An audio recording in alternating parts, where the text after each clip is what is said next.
Hey guys, welcome back to another tutorial video.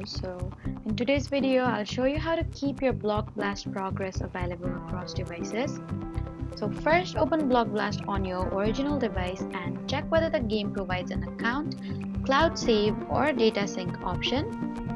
And if the game asks you to sign in or connect an account, then use the same account you plan to use on your second device. Make sure your original progress has been saved before switching devices. Now install the official Block Blast app on your new device and sign in using the same supported account if the game provides that option. And check whether your previous progress appears automatically.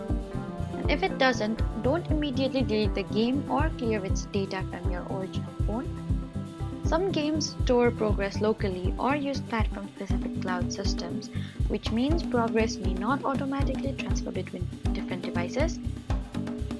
And also make sure you're using the same operating system account where applicable and that the game is updated on both devices.